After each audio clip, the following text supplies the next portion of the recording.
Salam alaikum Lina, Alkoum salam, merci de nous accueillir pour la Gazette du Fennec. avec plaisir. Déjà, d'avoir te présenter.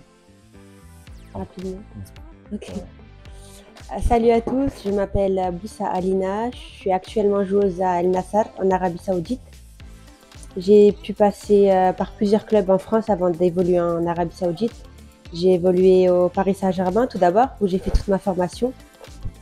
Et j'y ai passé 10 ans, de mes 13 ans jusqu'à mes 21 ans. Ensuite, j'ai aussi évolué au Havre, à Lille, et je suis passée par toutes les équipes de France jeunes, des U16 au U23, avant d'évoluer avec l'équipe nationale A d'Algérie. J'ai actuellement 25 ans. Voilà. Par rapport à ton parcours, moi j'aimerais moi te demander quelles sont entre guillemets les personnes justement qui t'ont incité à jouer au foot déjà vraiment pour par la suite ça a permis justement de rentrer au centre de formation du Paris Saint-Germain. Il y a tout d'abord mon frère qui m'a permis de toucher mes premiers ballons quand j'avais 3-4 ans, mon frère Yacine. J'ai ensuite mon oncle qui m'a poussé à rejoindre un club quand j'avais l'âge de 9 ans, mon oncle Mabrouk.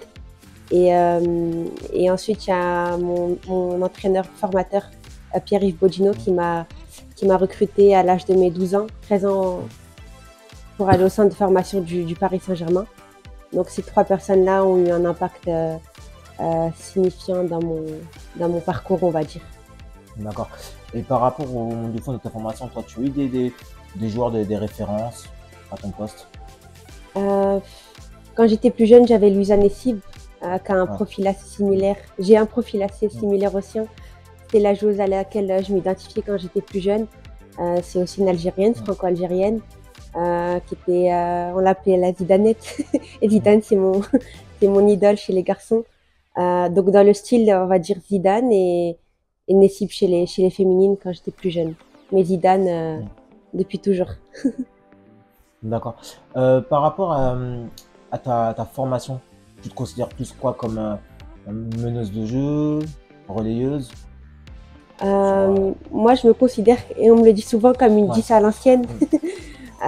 Une 10, il n'y en a pas énormément de nos jours, que ce soit chez les garçons ou chez les filles, et ça disparaît de plus en plus. Mais une vraie 10, on va dire, une 10 une meneuse de jeu, une fille qui va vers l'avant, une fille qui aime toucher les ballons, qui aime distribuer. Si je suis dans une équipe où on fait que défendre, je vais être en difficulté, que de jouer long, je vais être en difficulté. J'ai besoin d'être dans une équipe qui joue, qui a le ballon, j'ai besoin de toucher énormément de ballons et plus je suis libre, mieux je peux évoluer comme je le souhaite, être la joueuse que je suis. Donc voilà, une 10 à l'ancienne et vraiment meneuse de jeu et milieu de terrain, quoi. D'accord. Et moi, je voudrais savoir en fait ce qui t'a entre guillemets justement amené à venir en équipe nationale. C'est vrai que ça fait pas très longtemps que tu es là. Comme tu l'as dit, tu es passé par les équipes de France de jeunes. Donc, de savoir justement ce choix de venir rejoindre la sélection algérienne. Tout d'abord, comme j'ai dit, de base, j'ai fait toutes les sélections jeunes. Comme j'ai grandi en France, j'ai évolué en France et toute ma vie, j'ai joué dans des clubs français. Donc forcément, j'ai forcément choisi la sélection française. Ça a été naturel, d'ailleurs, de mes 16 ans à mes 23 ans. Et mon objectif était d'aller en équipe de France A avant tout. Malheureusement, malheureusement et heureusement, on va dire, j'ai eu une grosse blessure qui m'a éloignée des terrains 2 ans et demi. Et du coup, après l'éloignement des terrains, pendant cet éloignement, j'ai décidé de mettre le voile et donc je pouvais plus évoluer en équipe professionnelle, que ce soit en club ou en équipe nationale. Et donc j'ai décidé de quitter le pays pour rejoindre l'Arabie Saoudite et j'avais cette double nationalité qui me permet aujourd'hui jouer avec le voile et en professionnel. Justement, par rapport à ça, je veux rebondir là-dessus. Le fait que tu sois parti en Arabie Saoudite, aussi du fait de porter le voile. En Arabie Saoudite, on voudrait savoir quand même un peu au niveau du jeu en fait. Comment tu penses, ce que tu penses du championnat saoudien? En Arabie Saoudite, la ligue, elle est nouvelle, hein. Elle date que de 2 ans, 3 ans maximum. 2 ans. Hein. 2 ans, c'est ça. 2 ans en pro, la première année, elle n'était pas professionnelle. 2 ans et donc ça se développe, on va dire. C'est des filles qui ont ont connu le haut niveau il y a, il y a 2 ans. Et donc, elles apprennent. Quand je parle de elles, c'est les Saoudiennes. Elles apprennent, elles se développent. Pour elles, c'est tout nouveau, le haut niveau, les médias, les réseaux sociaux, les matchs diffusés. Donc, c'est des filles qui ont commencé le sport, le football il y a 5 ans, 6 ans maximum. Et donc, voilà, il y a du chemin à faire, mais je pense que la fédération fait un très gros boulot et qu'elles vont vite évoluer et on va vite voir une progression. Mais pour comparer à un niveau européen, c'est encore différent. Ouais. Parce que par rapport à ça, moi, ce que j'ai remarqué, ce qui est bien, c'est que dernièrement, je pense que tu as pu t'en apercevoir, tu as beaucoup de joueuses locales qui sont passées par l'Algérie, qui sont parties directement de l'Arabie Saoudite. Tu as Abla Bensia qui était au 16 Constantine, tu as eu Kenja Hadjar, tu as même Naïma aussi qui est passée aussi en Arabie Saoudite. C'est aussi une bonne chose pour elle. Ah, forcément, même pour c'est aussi une belle expérience et en tant que musulmane aussi, c'est un beau pays pour vivre et pour pratiquer sa religion. Après, ici en Algérie, c'est forcément mieux en termes de conditions. Pour les Algériennes, pour les locales. Et après, moi ma première priorité, c'était surtout d'évoluer avec le voile. J'avais aucune connaissance des conditions. C'était vraiment pour évoluer avec le voile et reprendre dans un club, quoi. D'accord. Pour passer sur l'aspect sportif, je sais que je t'en avais parlé lors du stage de février, au niveau des ambitions. Toi, par rapport à la sélection, à l'heure actuelle, tu penses que la sélection peut faire quoi sur la prochaine CAN, même si pour le moment on n'a pas forcément de date sur le long terme? Honnêtement, avec l'équipe qu'on possède et les joueuses avec lesquelles j'évolue, je pense qu'il y a un très bon niveau. L'équipe nationale évolue bien, évolue très très bien. Surtout avec Farid, le staff et son staff.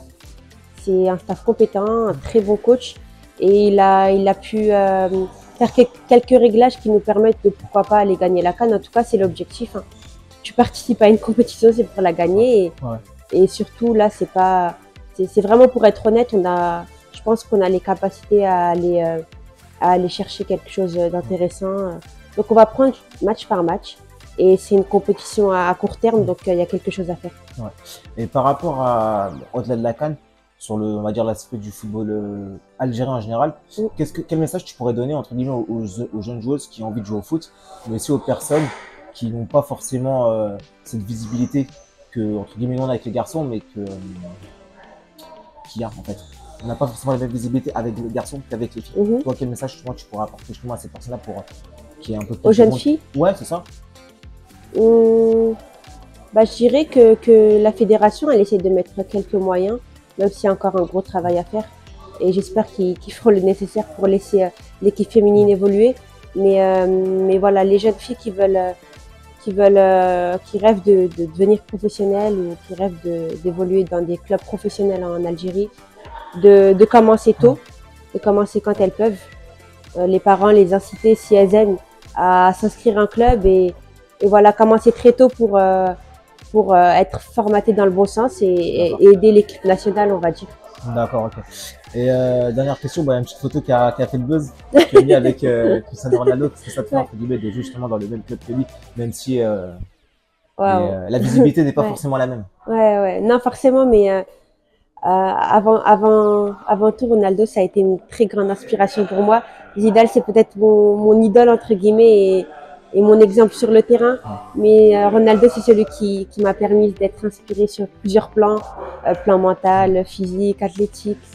C'est un monstre, comme on dit. Et au-delà du football, il inspire des millions de personnes dans d'autres sports, dans la vie de manière générale. Donc, avoir ma photo avec lui, je l'attendais depuis un moment. J'ai galéré à la voir. mais ouais, être dans le même club que lui et avoir ma photo, c'est fort et je la garderai pour toujours, on va dire. En tout cas, je te remercie pour cette interview. Merci à toi.